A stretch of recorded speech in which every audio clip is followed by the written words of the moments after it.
If you want to know what depression is, you will have come across two problems. The first is that the medical experts don't really know what it is, at least not in a language that can make sense to you. What they tend to do instead is to simply give you long lists of symptoms. But to know that depression lowers your mood, makes you exhausted, or lacking concentration, or irritable, or unable to enjoy pleasures, and so on, is hardly what you are looking for, right? And the second problem is that if you go to forums and self-help groups, the description and experiences of those who are suffering can leave you feeling worse and even more hopeless. Again, all you feel is the pain and agony, and simply to identify with that is hardly helpful.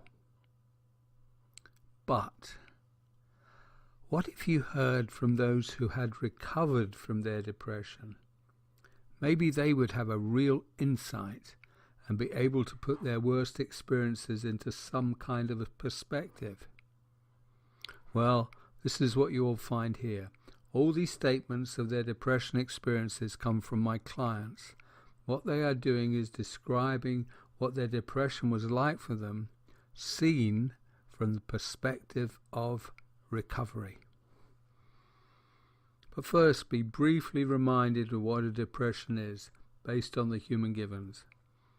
A depression is an utter exhaustion of the mind, where worries multiply and cannot be controlled or relieved, and where rest and relief appears impossible, however hard you try, and by God you are trying.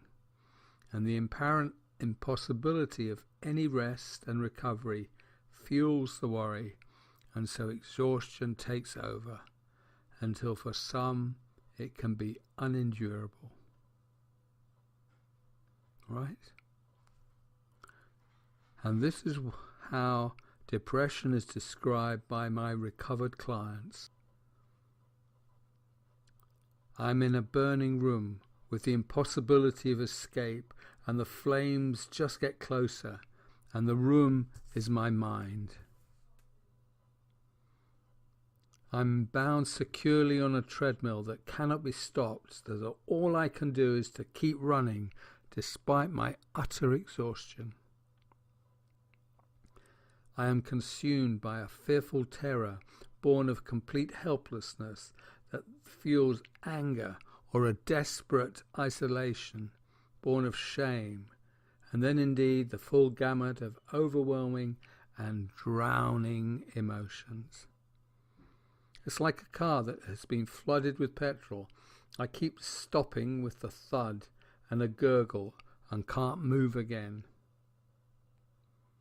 At times I have an ice-cold clarity of thought, however fleeting and beguiling. I can't control my emotions or keep them where they can help me. I feel saturated in them, exhausted, and no other part of me is getting a look in. So I just cannot help myself. I am obsessed with the idea of suicide as the one certain means of escape, and this is so terrifying. So there you have it. A burning room. A treadmill that you can't get off. Overwhelming and drowning emotions. A car flooded and it just goes fut. A fleeting, ice-cold clarity. Saturated by emotions. Obsessed with suicide.